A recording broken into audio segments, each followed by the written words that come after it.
آیا پوهیږئ چې درود ویل څومره ستر فضیلت لري؟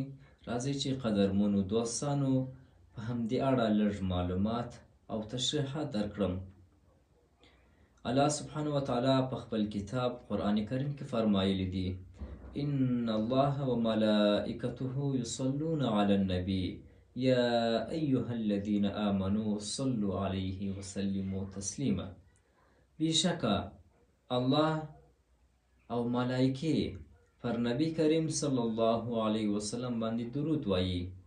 نو هی مؤمنانو، تاسو هم پر نبی کریم او پر خوږ نبی صلی الله علیه وسلم باندې درود ووایست. د درود شریف ستر فضایل نبی کریم صلی الله علیه وسلم فرمایلی دي: څوک چې په ما یو ځلې درود ووایي، الله سبحانه وتعالی 10 رحمتونه پر هغه کس نازلوي او 10 ګناهونه بخښي او په جنت کې 10 درجې مقام لوړیږي. سبحان الله.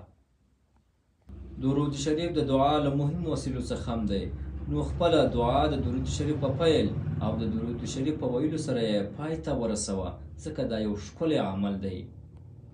هغه څوک چې پر نبی کریم صلی الله علیه وسلم باندې درود وایي، په ورځ د قیامت به هغه کس ته نبی کریم صلی الله علیه وسلم ډېر نږدې وي.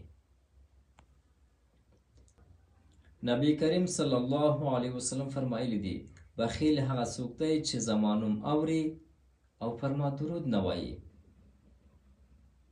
نو راځئ قدرمنو دوستانو، خپلې ژبې د درود په ویلو سره عادت کړو او ښېرازه کړو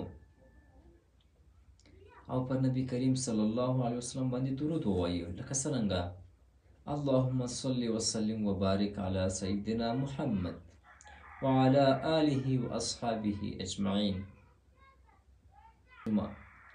یا الله، موږ ټول مسلمانانو ته د درود ویلو توفیق را نصیب کړي.